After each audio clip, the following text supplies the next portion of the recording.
Hai dan Assalamualaikum. Hari ini kita akan membincangkan mengenai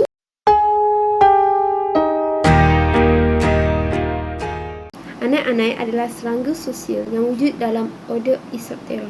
Kenapa anak-anak dikatakan sebagai serangga sosial? Sebab anak-anak mempunyai organisasi unik, iaitu ada raja, permaisuri,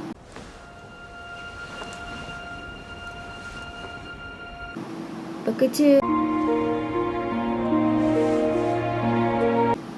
askar, dan paling unik adalah pembiak. Okey, kesemua peringkat organisasi mempunyai tugas yang berbeza. Walaupun dekat negara kita sendiri, anak-anak dikatakan sebagai satu serangga posak, tapi sebenarnya hanya 10% daripada 4,000 spesies yang sudah dikenali adalah spesies serangga posak. Tapi yang lain tu tak. Yang lain tu membantu dalam proses ekosistem hutan, iaitu seperti perebutan kayu. Dia lah yang hapuskan kayu bila dekat hutan kan. Lepas tu kalau ada daun kering, dia yang tolong hapuskan. Okey, anak-anak ni dia duduk dekat dua tempat, bawah tanah, dan yang kedua ialah dalam kayu. Kayu juga adalah makanan utama bagi anak-anak. Okey, kenapa tiba-tiba cakap pasal anak-anak ni? Tajuk kita padahal adalah kenapa kelekatu suka pada cahaya. Kenapa kelekatu suka pada lampu? Kenapa tiba-tiba kau cakap pasal anak-anak ni, Maria? Apa berikut dia, Maria? Okey, sebenarnya anak-anak itu ialah kelekatu, dan kelekatu itu ialah anak-anak. Forgive me. Kenapa? Memang macam tu rakan-rakan. Memang macam tu. Okey, sebelum kita tahu mengenai kenapa kelekatu anak-anak, kenapa anak-anak kelekatu, kita tahu dulu tugas-tugas bagi setiap organisasi, bagi tugas setiap peringkat anak-anak. Okey, kalau anak-anak tu dah jadi lava dan nak matang, dia sebenarnya akan jadi 3. Sama ada dia jadi antara 3 bahagian lah. Yang pertama jadi pekerja, askar ataupun pembiak. Okey, mari kita pergi kepada tugas yang pertama, iaitu tugas pekerja. Tugas pekerja adalah memberi makan kepada askar, ratu, raja, dan memastikan lava kecil-kecil itu dapat makanan. Lepas tu dia juga lah yang membangunkan, dia juga yang betulkan dia punya tempat tinggal. Selain daripada itu, askar tugasnya ialah melindungi koloni. Dia kalau ada siapa-siapa serang, ada orang serang busul, ada orang serang-sarang, jadi askar ni akan keluar dan menggigit siapa saja yang datang dia punya koloni tu.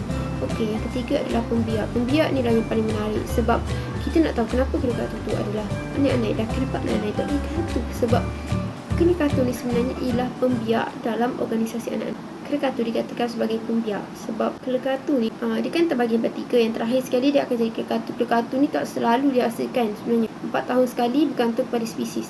Okey, kelekatu ni dikatakan pembiak sebab kelekatu ni lah yang membuat kerajaan lain. Sekarang dia dekat kerajaan ni dan dia akan kembangkan dia punya spesies dengan pergi ke tempat lain. Sebab tu kelekatu ni ada sayap, manakala anak-anak dari organisasi lain tak ada sayap. Jadinya kelekatu ni dia akan terbang, jantan betina dia akan terbang. Lepas tu dia akan pergi kepada cahaya. Kenapa dia pergi kepada cahaya? Kita menjawab soalan tu sebab dia memang ada firasat yang dia suka, dia akan pergi kepada cahaya. Tidak kira lah dia kelekatu kan, dia memang akan pergi dekat cahaya. Dulu masa saya sekolah rendah, cikgu saya ada cakap kelekatu ni dia suka dekat cahaya sebab dia rasa cahaya tu adalah rumah dia, macam petunjuk macam tu lah. Dia sebenarnya adalah insting, dia ada firasat yang dia kena pergi kepada cahaya lah. Walaupun lepas dia pergi dekat tu, kadang-kadang dia mati sebab dia langgar lampu banyak kali. Lampu tu kan panas dan keras kan. Kalau zaman dulu dia pergi dekat api lah sebab benda terang, dia suka dekat benda terang. Dia memang firasat dia suka dekat cahaya. Okey, berbalik kepada macam mana dia membiak kan. Okey, kelekatu tu jantan betina dia akan pergi dekat lampu. Lepas tu dia akan mencari pasangan dia. Yang jantan akan cari betina lah untuk wujudkan satu koloni baru, iaitu mereka akan jadi raja dan juga ratu. Okey, jadinya bila jantan tu dah jumpa betina yang dia suka, dia akan jatuh dekat lantai. Bila jatuh dekat lantai, dia akan tanggalkan sayapnya. Betina dengan jantan akan tanggalkan sayap. Sebab tu kita pagi-pagi pergi tengok, pagi-pagi banyak gila sayap kelekatu dekat lantai. Tapi sebenarnya maksudnya dia dah jumpa pasangan. So masa tu kena hati-hati. Maksudnya dia akan cari sarang baru. Anak-anak kelekatu ni dia akan cari sarang dekat dalam kayu, dan dia tak akan musnahkan bahagian luar kayu. Dia akan musnahkan bahagian dalam. Dia akan masuk, dia buat lubang kecil, lepas tu dia masuk, dia akan makan bahagian dalam kayu juga. Sebab tu kita perasan kalau anak-anak ni dia dah start makan kita punya kayu, tiba-tiba je dah runtuh kan, tiba-tiba dia dah rosak dah perabot kita sebab kena makan dengan anak-anak. Okay, macam tu dah cara dia. Jadi bila dia nak start mula tu, dia akan cari makanan sendiri lah. Sebab cuma ada dua, ratu dan raja. Jadi krekatu sebenarnya adalah pembiak daripada anak-anak. Okey, kalau kebanyakan orang panggil kekatu, tapi sebenarnya bila saya Google Translate, saya cari Google kekatu, banyak berita pasal, banyak artikel, banyak maklumat pasal kekatu. Tapi bila saya search kekatu, tak banyak, tapi ada juga. Tapi bila saya guna Dewan Bahasa dan Pustaka untuk translate apa maksud kekatu tu, kekatu tak ada maksud.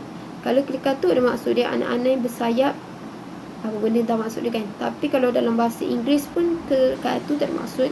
Tapi kalau kekatu dia maksudnya adalah for a while, ataupun dalam bahasa Melajunya untuk sementara. Jadi itu sajalah fakta menarik yang saya nak terangkan pasal kekatu sebenarnya. Tapi secara tidak langsung kita berkenalan dengan kehidupan anak-anak ini kan, macam mana dia, apa ada dalam organisasi dia, bagaimana cara kita untuk mengurus anak-anak jika ada anak-anak dekat dalam rumah. Okey, siapa nak tahu tentang video tu, jangan lupa subscribe dan bagi thumbs up. Jangan lupa share video ni kalau video ni menarik, share kepada kawan-kawan dan subscribe. Okey, itu saja untuk video hari ini. Saya akan menerangkan dalam video akan datang minggu depan bagaimana cara kita untuk mengurus anak-anak. Bye bye.